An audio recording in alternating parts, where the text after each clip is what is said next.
Hello friends, കില്ലാടിക്കൂട്ട എന്ന YouTube ചാനലിലേക്ക് എല്ലാവർക്കും സ്വാഗതം കേട്ടോ. അപ്പോൾ ഇന്ന് ഞാനിവിടെ ചെയ്യാൻ പോകുന്നതെന്ന് വെച്ച് കഴിഞ്ഞാൽ നമ്മുടെ ഈ ബൈക്കിൻ്റെ ഡിസ്ക് ബ്രേക്കിൻ്റെ പാഡ് കംപ്ലൈൻ്റ് ആണ്. അപ്പോൾ അത് ചേഞ്ച് ചെയ്യണതാണ് ഞാൻ കാണിക്കാൻ പോകുന്നത് കേട്ടോ.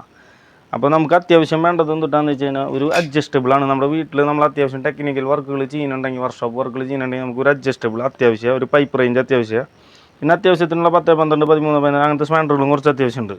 അപ്പോൾ മെയിനായിട്ട് നമുക്ക് ഇങ്ങനെ ഈ ഒരു ടൂൾ ഉണ്ടെങ്കിൽ നമുക്ക് അത്യാവശ്യം വർക്കുകൾ നടക്കും. ഇതിപ്പോൾ പരിഹാരം ഞാനിവിടെ ടൗണിൽ നിന്ന് ഒരു കടയിൽ നിന്ന് മേടിച്ചതാണ് കേട്ടോ. പിന്നെ ഗ്രീസ്, ഓയിൽ, അങ്ങനെയുള്ള സംഭവങ്ങളൊക്കെ ഇതിന് നമുക്ക് നല്ലതാണ് ആവശ്യം കയ്യിലുണ്ടെങ്കിൽ. അപ്പോൾ എൻ്റെ കയ്യിൽ അത്യാവശ്യം ടൂൾസുകളുണ്ട്. അത് കാരണം കൊണ്ടാണ് ഞാൻ ഈ വർക്കുകൾ ചെയ്യുന്നത്. ഞാൻ നേരത്തെ കുറച്ച് നാൾ ഈ വർക്ക്ഷോപ്പിൻ്റെ ഫീൽഡിൽ വർക്ക് ചെയ്തത് കൊണ്ട് മാത്രമാണ് ഞാനത് ചെയ്യുന്നത് കേട്ടോ. അപ്പോൾ നിങ്ങൾ ആദ്യമായിട്ടാണ് എൻ്റെ വീഡിയോ കാണുന്നുണ്ടെങ്കിൽ ലൈക്ക് ചെയ്യുക, ഷെയർ ചെയ്യുക, സബ്സ്ക്രൈബ് ചെയ്യുക. നിങ്ങളിലൂടെയാണ് നമ്മുടെ വളർച്ച. അതുകൊണ്ട് നമ്മൾ എല്ലാവരും ഒന്നിച്ച് പോവാം. ഓക്കെ. അപ്പോൾ ഞാൻ എൻ്റെ വണ്ടി മഴക്കാലം ഇപ്പോൾ ഭയങ്കര സൗണ്ട് ഫ്രണ്ടിൽ നിന്ന്. അപ്പോൾ ഞാനത് നോക്കിയപ്പോൾ ഡിസ്ക് പാഡ് കംപ്ലൈൻ്റ് ആണെന്നാണ് എനിക്ക് തോന്നിയത്. അങ്ങനെ നമ്മൾ ഡിസ്ക് പാഡ് ഊരിയപ്പോൾ നമുക്ക് കിട്ടിയ റിസൾട്ട് ഇതായിരുന്നു. ഇത് പാഡൊക്കെ കഴിഞ്ഞ് അതിൻ്റെ ആ ഒരു ഫ്രെയിമിലേക്ക് വരെ എത്തി. അപ്പോൾ നമ്മളത് ഒരെണ്ണം പുതിയത് മേടിച്ചു. ഇതാണ് മേടിച്ചത്. ഇത് മണ്ണുത്തിയിൽ നിന്നാണ് മേടിച്ചത്. 150 രൂപയാണ് നമുക്കിനി വന്നത്. ASK എന്ന് പറഞ്ഞൊരു കമ്പനിയിലാണ് നമ്മൾ മേടിച്ചത് കേട്ടോ. അപ്പോൾ ഇത് ഹോണ്ട ഷൈൻ 2-3 മോഡൽ വന്നിട്ടുള്ളത് കൊണ്ട് നമുക്കിത് ആ വണ്ടി കൊണ്ടുപോയിട്ട് അത് അല്ലെങ്കിൽ ഡിസ്ക് പാഡ് ഊരി കൊണ്ടുപോയിട്ട് മേടിക്കണം. അപ്പോൾ നമ്മളിത് എങ്ങനെ മാറിയെന്നുള്ളതൊന്ന് കാണിക്കാനായിട്ടാണ് ഈ വീഡിയോ ഞാൻ ചെയ്യുന്നത്. ഈ ഡിസ്ക് പാഡിൻ്റെ ഈ 2 ബോൾട്ട് നമുക്ക് വീലൊന്നും അഴിക്കേണ്ട ആവശ്യം വരുന്നില്ല. ഇതിന് ഈ 2 ബോൾട്ട് മാത്രം ഊരിയാൽ മതി. ഈ ബോൾട്ട് നമ്മൾ തിരിച്ചൂരിയതിന് ശേഷം ഈ ഡിസ്കിൻ്റെ ഈ പാഡിൻ്റെ ഈ സെറ്റ് അങ്ങനെ തന്നെ നമുക്ക് കയ്യിൽ കിട്ടും. അപ്പോൾ നമ്മൾ ഈ 8ൻ്റെ ബോൾട്ട് വെച്ചിട്ട് ഇത് ഊരി കഴിഞ്ഞാൽ, 8ൻ്റെ സ്പാനർ വെച്ച് ഈ ബോൾട്ട് ഊരി കഴിഞ്ഞാൽ നമുക്ക് ഈ ഡിസ്ക് പാഡ് ഈസി ആയിട്ട് മാറാൻ സാധിക്കും. അപ്പോൾ എന്ത് പ്രശ്നം വരാമെന്നുണ്ടെങ്കിൽ ഈ 2 പിസ്റ്റണുകളാണ് നമുക്ക് ഇതിൽ കുറച്ചും കൂടി കയറി നിൽക്കുക. അപ്പോൾ അത് നമ്മൾ ലൂസാക്കാനായിട്ട് പഴയ പാഡ് തന്നെ വെച്ച് സ്ക്രൂ ഡ്രൈവർ വെച്ച് തള്ളി അതിനെ അഡ്ജസ്റ്റ് ചെയ്യേണ്ടതായിട്ട് വരും.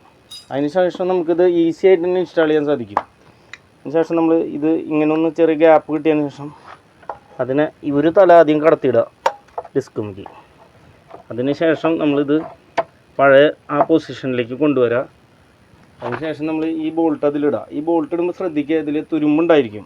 അപ്പോൾ നമ്മൾ കുറച്ച് ഗ്രീസ് ഇതിലേക്ക് അപ്ലൈ ചെയ്യുന്നത് നല്ലതാണ്. എന്നിട്ട് നമ്മൾ അതേപോലെ തന്നെ അതിൽ ഇത് ഇൻസ്റ്റാൾ ചെയ്യാം. സിമ്പിളായിട്ട് നമുക്ക് ഇൻസ്റ്റാൾ ചെയ്യാവുന്നുള്ളൂ. അങ്ങനെ ഇൻസ്റ്റാൾ ചെയ്ത് നമ്മൾ ടൈറ്റ് ചെയ്ത് കഴിഞ്ഞാൽ ഡിസ്ക് പാഡ് മാറേണ്ട പ്രക്രിയ നമ്മുടെ ഇവിടെ അവസാനിച്ചു. പിന്നെ നമ്മൾ ചെയ്യാൻ ശ്രദ്ധിക്കേണ്ടത് ഈ ബോൾട്ടുകളൊക്കെ ടൈറ്റ് ചെയ്യുക എന്നുള്ളതാണ്. അപ്പോൾ നമ്മൾ ഈ 2 ബോൾട്ടും പിന്നെ ഒരു 8ൻ്റെ ബോൾട്ടുമാണ് ഊരിയിട്ടുള്ളത് മെയിനായിട്ട്. അപ്പോൾ അത് ഇത് ടൈറ്റ് ചെയ്തുകൊണ്ടിരിക്കുകയാണ്. പിന്നെ എനിക്ക് പ്രത്യേകം പറയാനുള്ളത് എന്നിട്ടാണെങ്കിൽ ഇതിനെക്കുറിച്ചൊരു ഐഡിയ ഇല്ലാത്തവർ ഇത് ചെയ്യരുത്. അപ്പോൾ എൻ്റെ ചാനൽ കണ്ട് ആരെങ്കിലും ഇത് ചെയ്യാൻ തയ്യാറാണെങ്കിൽ തന്നെ അത്രയ്ക്ക് കോൺഫിഡൻസ് ഉള്ളവർ മാത്രം ഇത് ചെയ്താൽ മതി. അല്ലാണ്ട് ചെയ്തിട്ട് എന്തെങ്കിലും പ്രശ്നങ്ങളുണ്ടായാൽ എൻ്റെ ചാനലോ ഞാനോ അതിന് ഉത്തരവാദിത്തം ചെയ്യുന്നതല്ല എന്നുള്ള കാര്യം പ്രത്യേകം ഓർമ്മിപ്പിക്കുന്നു. അത് കഴിഞ്ഞ് കഴിഞ്ഞാൽ നമുക്ക് ഇതിൻ്റെ ഫ്ലൂയിഡ് ചെക്ക് ചെയ്ത് ഉപയോഗിക്കാവുന്നതാണ്. അപ്പോൾ നമ്മൾ ഈ 2 13ൻ്റെ സ്പാൻഡറാണ് വരുന്നത്, അത് ടൈറ്റ് ചെയ്തു. അതിനുശേഷം നമ്മൾ 8ൻ്റെ റിങ് വെച്ചിട്ട് ഈ ഒരു ബോൾട്ടും കൂടിയും ടൈറ്റ് ചെയ്ത് കൊടുത്തു കഴിഞ്ഞാൽ നമ്മുടെ ഈ ഡിസ്കിൻ്റെ പാഡ് മാറുന്നത് എന്നുള്ള പ്രക്രിയ പൂർത്തിയായി വാഹനത്തിൻ്റെ. അതിന് ശേഷം നമ്മൾ എന്ത് ചെയ്യണമെന്ന് വെച്ച് കഴിഞ്ഞാൽ 1-2 വട്ടം ഇത് പമ്പ് ചെയ്ത് ഇതിൻ്റെ ബ്രേക്ക് നമ്മളാക്കി എടുക്കേണ്ടതുണ്ട്. അത് ബ്രേക്ക് ആവുന്നില്ലെങ്കിൽ പിന്നെ നമ്മൾ ഇതിനിപ്പോൾ ഓൾറെഡി ഇതിൽ ഫ്ലൂയിഡൊക്കെ നമ്മൾ നേരത്തെ തന്നെ ഫില്ല് ചെയ്തതുകൊണ്ട് നമുക്ക് പിന്നെ ഇതിൽ ഫ്ലൂയിഡ് ഒഴിക്കേണ്ട ആവശ്യമൊന്നും വരുന്നില്ല. അല്ലാത്ത പക്ഷം നമ്മൾ ഈ ബോൾട്ട് ലൂസ് ചെയ്തതിന് ശേഷം 13ൻ്റെ ബോൾട്ട് ലൂസ് ചെയ്തതിന് ശേഷം ഇതിൽ ഓയിൽ ഒഴിച്ച് അതിൻ്റെ എയർ കളഞ്ഞ് ഫില്ല് ചെയ്തിട്ട് വേണം പിന്നീട് നമ്മൾ ഉപയോഗിക്കാനായിട്ട്. ഇപ്പോൾ ഇത് ഞാൻ നേരത്തെ ഇതിൽ എല്ലാ ഓയിലും കാര്യങ്ങളൊക്കെ ഫില്ല് ചെയ്തിട്ടുള്ള കാരണം കൊണ്ട് എനിക്കിപ്പോൾ അത് ചെയ്യേണ്ട ആവശ്യമില്ല. അപ്പോൾ ഇത്രയാണ് ഈ വീഡിയോയോട് ഞാൻ ഉദ്ദേശിക്കുന്നുള്ളൂ കേട്ടോ.